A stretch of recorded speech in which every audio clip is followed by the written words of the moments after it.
తాకట్లో ఉన్న మీ బంగారాన్ని విడిపించి ఆ రోజు ఆన్లైన్ రేటుకి కొంటాం. Sharma gold company.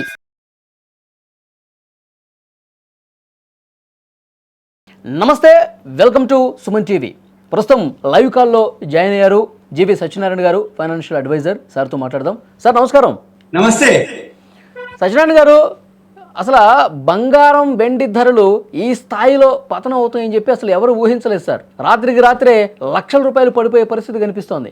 ఏంటి ఈ భారీ కుదుపుకి కారణం ఏంటి సార్? వెండి అయితే చాలా దారుణంగా లక్షకి పడిపోతుంది. ఇంకా పడిపోయే అవకాశాలు ఉన్నాయి. రేపొద్దున మళ్ళీ గ్యాప్ డౌన్ అయ్యే అవకాశాలే కనబడుతున్నాయి. రేపు మనకి బడ్జెట్ ఉంది. ఈ బడ్జెట్ ఏదైతే ఉందో 9 గంటలకి మళ్ళీ మామూలు మార్కెట్లు, జనరల్ గా సాటర్డే సండే మార్కెట్లు ఉండవు, కానీ బడ్జెట్ కోసం సండే అయినా కానీ బడ్జెట్ ఉంది కాబట్టి, అంటే డేట్ మెయింటైన్ అనమాట. ఫిబ్రవరి 1 బడ్జెట్, ఫిబ్రవరి 1 ఈ సంవత్సరం ఆదివారం వచ్చింది, అయినా కానీ బడ్జెట్ పెడుతున్నారు. బడ్జెట్ తో పాటు మన షేర్ మార్కెట్ కూడా అప్ అండ్ డౌన్ అయ్యే అవకాశాలు ఉంటాయి. అంటే బడ్జెట్ రేపు జరిగి సోమవారం నాడు కనుక మళ్ళీ అంటే ఆ న్యూస్ తోటి గ్యాప్ అప్లు గ్యాప్ డౌన్లు అయితే కాబట్టి రేపు లైవ్ లోనే మార్కెట్ లో బడ్జెట్ తో పాటుగా షేర్ మార్కెట్ ఉంటుంది, కమోడిటీస్ మార్కెట్ కూడా ఉంటుంది. గోల్డ్, సిల్వర్, కాపర్ ఏవైతే కమోడిటీస్ మార్కెట్ అది కూడా రేపు లైవ్ ఉంటుంది. కాకపోతే ఇవాళ రేపు అమెరికా మార్కెట్లు, ఇంటర్నేషనల్ మార్కెట్లు, గోల్డ్, సిల్వర్ అవి సెలవు ఉన్నాయి. శుక్రవారం రాత్రి ఆల్రెడీ బాగా పట్టడం జరిగింది. ఎందుకు పడింది అనే దానికి మూల కారణం ఏమిటి అంటే, ఫెడరల్ రిజర్వ్ చైర్మన్ పావెల్ గారు ఉన్నారు. మే 26కి 2026కి అతని పదవీ కాలం ముగుస్తుంది. అయితే ఇప్పుడు ట్రంప్ కు ఫేవర్ ఉన్నటువంటి, ట్రంప్ కు ఫ్రెండ్ వాళ్ళ అల్లుడు ఒక అతను ఉన్నాడు, కెవిన్ వార్ష్ అని. అతన్ని నిన్న రాత్రి ఆయన ట్రంప్ కెవిన్ వార్ష్ ని ఎన్నుకోవడం జరిగింది. అంటే నువ్వే నెక్స్ట్ ఫెడరల్ రిజర్వ్ చైర్మన్ అని చెప్పడం జరిగింది, అనౌన్స్ చేయడం జరిగింది అఫీషియల్ గానే. అనేటప్పటికీ ఒక్కసారిగా అంటే ఆయన ఈ ఇన్ఫ్లేషన్ ని కంట్రోల్ చేయడం, వడ్డీ రేట్లు తగ్గించడం అవన్నీ అంతకు ముందు కూడా అతను సర్వీస్ చేసిండు. కాబట్టి అతను ఎప్పుడైతే రాగానే డాలర్ స్ట్రాంగ్ అవటం, రెండోది షేర్ మార్కెట్ ఏదైతే ఉందో షేర్ మార్కెట్ ఫాల్ అవటం, గోల్డ్, సిల్వర్ మీరన్నట్టు 15 సంవత్సరాల చరిత్రలో హైయెస్ట్ ఫాల్ అవటం జరిగింది. అయితే మెయిన్ ఇంతకంటే ముందు అంటే సపోజ్ ఇవాళ 31 జనవరి, శుక్రవారం, గురువారం, బుధవారం నైట్ అమెరికాలో వడ్డీ రేట్ల డెసిషన్ అనౌన్స్మెంట్ జరిగింది. అంతకు ముందు మార్కెట్ ఏమున్నాయి అంటే 25 పైసలు, 25 బీపీఎస్ పాయింట్ తగ్గిస్తారనేది. మళ్ళీ ఈ పావెల్ ఏమన్నాడు, ఇన్ఫ్లేషన్ ఉంది, నేనైతే తగ్గించాను అని చెప్పేసి న్యూట్రల్ ఉంచడం జరిగింది. ఎప్పుడైతే న్యూట్రల్ గా వడ్డీ రేట్లు ఉంచడం జరిగిందో అది గోల్డ్, సిల్వర్ కి న్యూట్రలే అనమాట. అంటే తగ్గిస్తారు అని అంటే గోల్డ్, సిల్వర్ పెరుగుతాయి. అయితే అంతకు ముందు వర్గాలు ఏంటి, గోల్డ్, సిల్వర్ వడ్డీ రేట్లు తగ్గిస్తారని చెప్పేసి ఆల్ టైమ్ హైక్ పోవడం జరిగింది. బుధవారం రాత్రి ఎప్పుడైతే అనౌన్స్మెంట్ జరిగిందో అక్కడ ఏం జరిగింది, గురువారం రోజు పడాలి మన మార్కెట్లు, ఏది గోల్డ్, సిల్వర్ పడాలి. కానీ పడకుండా ఏం జరిగింది, ఆల్ టైమ్ హైక్ చేరడం జరిగింది. 4,25,000 సిల్వర్ చేరడం జరిగింది. గోల్డ్ వచ్చేటప్పటికి గోల్డ్ ఆల్ టైమ్ $5,625 చేరడం జరిగింది. ఒక్క గోల్డ్ జనవరి నెలలోనే, డిసెంబరులో 4,000 ఉన్నటువంటిది $5,625. అంటే ఒక్క నెలలో $1,625. $1 ఇది $32. అంటే సుమారు $50,000 పెరిగింది. ఏది తులానికి, ఏది మన ఒక్క జనవరి నెలలోనే. అంటే ఇది ఎప్పుడు ఇంత అంటే హైయెస్ట్. ఏ రోజుకి ఆ రోజు మనం గ్యాప్ అప్ అనటం, ఇంటర్నేషనల్ మార్కెట్లు బాగా పెరగటం. ఇంటర్నేషనల్ మార్కెట్ లో ఎప్పుడైతే ఈ గోల్డ్, సిల్వర్ అకారణంగా అంటే ఏ రోజుకి ఆ రోజు రాత్రి పూట మన మార్కెట్ లో అయిపోయిన తర్వాత, అంటే మనకి డే టైం అయినప్పుడు అమెరికాలో నైట్ టైం, అమెరికాలో రాత్రిపూట అంటే మన మార్కెట్ 11:55కి గోల్డ్, సిల్వర్, కాపర్ ఈ కమోడిటీస్ మార్కెట్ క్లోజ్ అవుతుంది. అమెరికాలో డే టైం ఉంటది. అమెరికాలో అప్పుడు జరుగుతాయి అనౌన్స్మెంట్లు. ఒక వారం అంటే అంతకుముందు వెనిజులా అంటాడు, ఒకసారి గ్రీన్లాండ్ అంటాడు, ఒకసారి ఇరాన్ కి మీరు ఎవరైతే చమురు ఇరాన్ తోటి బిజినెస్ చేస్తారో వాళ్ళ మీద సుంకాలు, టారిఫ్లు అంటాడు. మళ్ళీ దావోస్ ఒప్పందం రోజు దావోస్ మీటింగ్ లో ఏం లేదులే కానీ నాకు నోబెల్ శాంతి ఇవ్వలేదు కాబట్టి ఇంకా నేనేమి దీన్ని పట్టించుకోను, గ్రీన్లాండ్ ఇవ్వండి కానీ ప్రెషర్ ఏం చేయను అని అనగానే ఆ ఒక్కరోజు మళ్ళీ gold ETF, silver ETF 20% lower సర్క్యూట్కి వెళ్ళిపోయినాయి. మళ్ళీ ఏం జరిగింది, నెక్స్ట్ డే వచ్చేసి మళ్ళీ ఇరాన్ ది నడుస్తుంది. ఇప్పుడు మళ్ళీ నిన్నొచ్చి క్యూబా మీద జరిగింది. అంటే క్యూబాకి ఎవరైతే క్రూడ్ ఆయిల్ సప్లై చేస్తారో, క్రూడ్ ఆయిల్ డీల్ చేస్తారో క్యూబా తోటి, వాళ్ళ మీద అంటే మెక్సికో వాళ్ళు చేస్తారు అనమాట వాళ్ళు. అందుకని వాళ్ళ మీద సుంకాలు టారిఫ్లు అన్నాడు. మళ్ళీ 2 రోజుల ముందు కెనడా మీద సుంకాలు టారిఫ్లు అన్నాడు. అంటే దావోస్ ఒప్పందం ఒక్క రోజు మధ్యలో జరిగింది తప్ప మళ్ళీ ఏ రోజుకి ఆ రోజు ఆయన ఏమంటుండు, క్యూబా అంటాడు, కెనడా అంటాడు, మళ్ళీ ఈ ట్రేడ్ డీల్ కాలేదు. కాబట్టి ఎవరైతే రష్యాకి అంటే అమెరికాకి ఎగనెస్ట్ గా రష్యా వాళ్ళు కానీ, ఇరాన్ వాళ్ళు కానీ, ఇండియా వాళ్ళు కానీ క్రూడ్ ఆయిల్ కి సంబంధించి చమురు దిగుమతులు ఎవరెవరైతే చేసుకుంటున్నారో వాళ్ళందరి మీద సుంకాలు ట్యాక్స్లు అని చెప్తాడు. అనగానే ఏమైతుంది, మళ్ళీ మార్కెట్ లో గోల్డ్ సిల్వర్ పెరగడం మొదలు పెట్టింది. ఈ మన షేర్ మార్కెట్ ఫాలో అవడం జరిగింది. మెయిన్ ఇప్పుడు ఇది న్యూస్ అంటే ఈ న్యూస్ అయితే ఇదొక రీజను. రెండోది ఏంటిది, డాలర్ స్ట్రాంగ్ అవటం. కెవిన్ ఫెడరల్ బ్యాంక్ చైర్మన్ గా వాళ్ళ అల్లుడే వస్తున్నాడు కాబట్టి డాలర్ బలోపేతానికి ఆయన కృషి చేస్తాడు. అలాంటప్పుడు మళ్ళీ ఈ గోల్డ్ సిల్వర్ తక్కువ పడిపోయే అవకాశం ఉంది, తగ్గే అవకాశం ఉంది. జనరల్ గా ఏంటిది అంటే ట్రంప్ అల్లుడు కాదు, ట్రంప్ వాళ్ళ ఫ్రెండ్ అల్లుడు ఎవరు, కేవిన్ వర్ష్. అయితే గోల్డ్ సిల్వర్ పెరగడానికి తగ్గడానికి రీజన్ ఏంటంటే డాలరు స్ట్రాంగ్ అయితే gold silver week, dollar week ఉంటే గోల్డ్ స్ట్రాంగ్, సిల్వర్ స్ట్రాంగ్. ఇప్పుడు వడ్డీ రేట్లు తగ్గితే గోల్డ్ సిల్వర్ పాజిటివ్, వడ్డీ రేట్లు న్యూట్రల్ ఉంచినా అంటే వడ్డీ రేట్లు తగ్గిస్తే గోల్డ్ సిల్వర్ నెగిటివ్, వడ్డీ రేట్లు పెంచితే గోల్డ్ సిల్వర్ అనమాట రివర్స్ అనమాట. అంటే వడ్డీ రేట్లు ఈయన తగ్గిస్తాడు అనేది ఎవరు, కేవిన్ వర్ష్. వడ్డీ రేట్లు ఎప్పుడైతే తగ్గుతాయో ఆటోమేటిక్ గా గోల్డ్ సిల్వర్ పెరగాలి అసలు. అయితే ఇప్పుడు అంతా రివర్స్ అనమాట. అంటే మిస్ మ్యాచ్ అవ్వటం.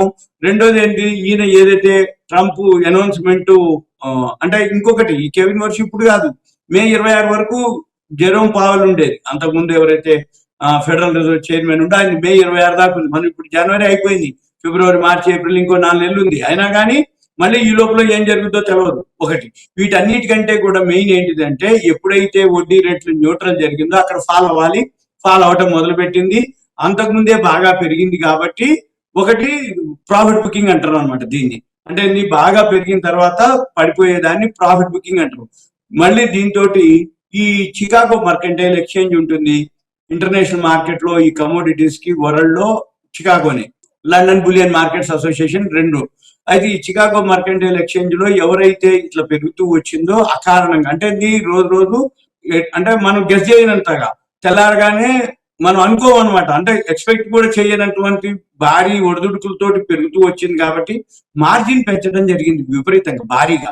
ఎప్పుడైతే మార్జిన్ భారీగా పెంచడం జరిగిందో అక్కడ వాల్యూమ్ ఉండదుగా, ఎవరైతే ట్రేడింగ్ చేసే వాళ్ళు తగ్గిపోతారు, అంత మార్జిన్ పే చేసే వాళ్ళే చేయగలుగుతారు, లేకపోతే చేయలేరు. ఒకటి.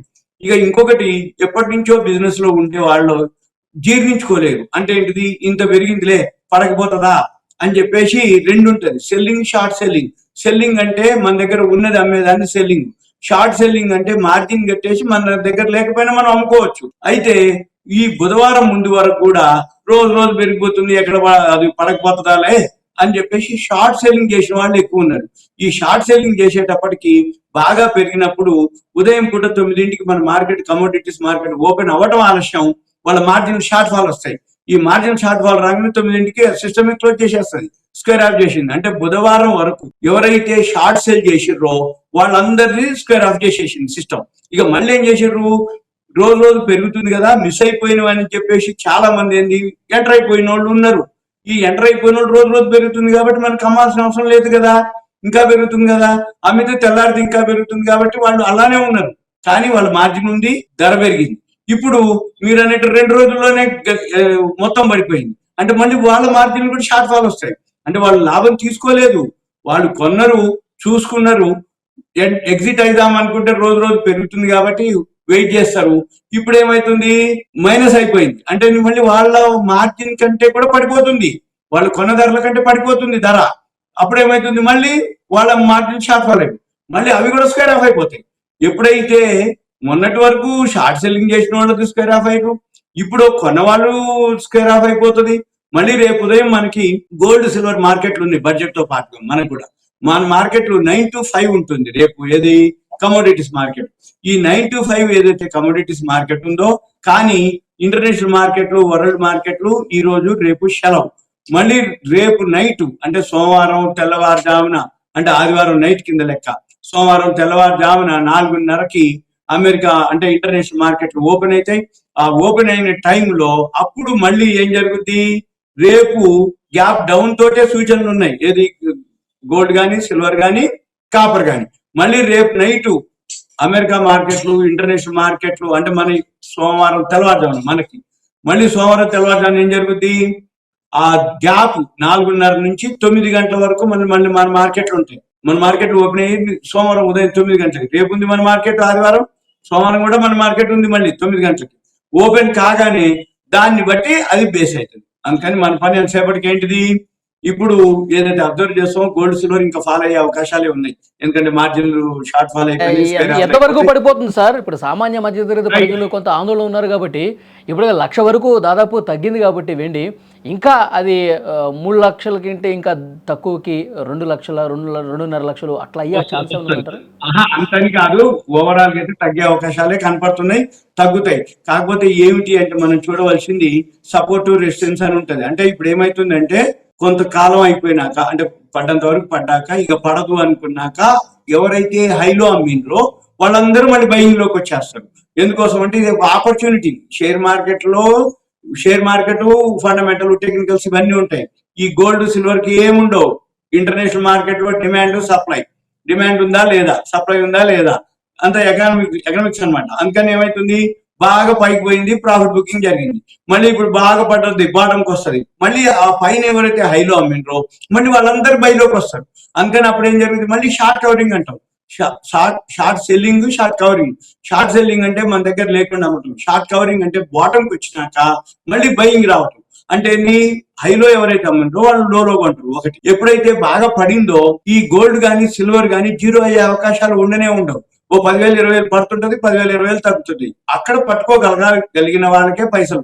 అందుకని దాంట్లో క్వశ్చనే లేదు, ఎంతవరకు తగ్గుతుంది ఎంతవరకు పెరుగుతుంది అనేది కాదు. కాకపోతే టెక్నికల్ గా ఫాలో అయిపోయి మనం ఏం చేయాలి, ఎంతవరకు బాటం వస్తుంది. అయితే మనం ఒక గుర్తు ఏం చేయాలంటే, ఎవరైతే నిన్నటి ధర కంటే ఈ రోజు తక్కువలో ఉంది అంటే కొనొద్దు. నిన్నటి ధర కంటే ఈ రోజు దానికంటే ఎక్కువ ప్లస్ లో కనుక ఉంటే ఇక మళ్ళీ పెరుగుతుంది అని అర్థం. సపోజ్ ఇప్పుడు రేపు పొద్దున గ్యాప్ డౌన్ అయింది, కొనొద్దు. మళ్ళీ సపోజ్ సోమవారం గ్యాప్ డౌన్ అయింది, కొనొద్దు. సపోజ్ సోమవారం గ్యాప్ డౌన్ అయింది, మంగళవారం సోమవారం క్లోజింగ్ అయిన ధర మీద మంగళవారం నాడు డౌన్ కాకుండా ప్లస్ లోకి వెళ్ళింది అనుకోండి, అక్కడ కొనుక్కోవాలి. ఇది జనరల్ గా చేయవచ్చు. రేపు బడ్జెట్ లో కూడా ఏమైనా ఉపశమనాలు కల్పిస్తే ఆ ప్రభావం ఎట్లా ఉంటుంది సార్? దాన్ని బట్టి ఎంత తగ్గే అవకాశం ఉందంటారు? ఉంటుంది. అంతకుముందు ఒకసారి కస్టమ్స్ డ్యూటీ 2024 అప్పుడు తగ్గించడం జరిగింది. ఏది, మనకి గోల్డ్ కానీ క్రూడ్ ఆయిల్ కానీ మన కాడ ప్రొడక్షన్ ఉండదు, బయట నుంచి తెచ్చుకోవాలి. మన ఇండియాలో ఆ కస్టమ్స్ డ్యూటీ తగ్గిస్తే 24 క్యారెట్స్ గోల్డ్ మన వాళ్ళు ఇంపోర్ట్ చేసుకొని ఆర్నమెంట్స్ చేసి మళ్ళీ ఎక్స్పోర్ట్ చేస్తారు. ఒకవేళ ఇప్పుడు గోల్డ్ సిల్వర్ ఆ టైం హైలో ఉంది కాబట్టి ఒకవేళ తగ్గిస్తే తగ్గించవచ్చు కూడా, అది తెలియదు మనకి. గెస్ చేయటం కూడా అనేది ఓకే, ఎందుకంటే 2024లో ఒకసారి జరిగింది. మళ్ళీ ఇప్పుడు కూడా ఏదైనా కస్టమ్స్ డ్యూటీ కనుక తగ్గిస్తే ఓకే, పాజిటివే. చూద్దాం సార్. అంటే ఇప్పుడు కొనాలా వద్దా అనుకున్న వాళ్ళకి ఫైనల్ గా ఒక్క మాటలో చెప్పాలంటే ఏం చెప్తారు? వెయిట్ చేయడం అనేది ఒకటి. కాకపోతే ఇప్పుడు నెక్స్ట్ వీక్ నుంచి మ్యారేజ్ సీజన్ స్టార్ట్ అవుతుంది. ఫిబ్రవరి 5 నుంచి ఏముంది అంటే మూడాలు అయిపోయినాయి, మాఘమాసం పెళ్లిళ్ళ సీజన్ వస్తుంది. ఇక తప్పదు అనుకున్న వాళ్ళు ఇప్పుడు ఇక కొనుక్కోవాలి. అంటే ఇప్పటి వరకైనా కొనాలి. అయితే ఇప్పుడు హైలో ఉంది కాబట్టి వెయిట్ చేసారు కదా, వాళ్ళకి మంచి ఆపర్చునిటీ. ఎందుకోసం, ఇప్పుడు ఇంకొక వారం రోజుల్లో మంచి రోజులు వస్తాయి, పెళ్లి కుదిరి ఉంటది, లేకపోతే ఇక పెళ్లికి రెడీ అవుతారు, లేకపోతే ఎంతో కొంత కొనాల్సిన అవసరం అయితే ఎట్లా ఉంటది బేసిక్ అయినా. అందుకని వాళ్ళకి మంచి ఆపర్చునిటీ కొనుక్కోవడానికి. అదైతే అవకాశం ఉంది. 1వ తారీఖు బడ్జెట్ తర్వాత వాళ్ళు ఇంకొంచెం తగ్గితే బెటర్ గా ఉంటుంది కాబట్టి కొనుక్కోవచ్చు. కరెక్ట్. ఎందుకంటే రేపు బడ్జెట్ లో కస్టమ్ డ్యూటీ తగ్గించినా బెనిఫిటే. లేదు, ఓ 2-3 రోజులు వెయిట్ చేస్తే ఇంకా తగ్గే అవకాశాలే కనబడుతున్నాయి కాబట్టి వాళ్ళు వెయిట్ చేసి కొనుక్కోవడం better. Right. Thank you very much sir, బాగా చెప్పారు. Thank you.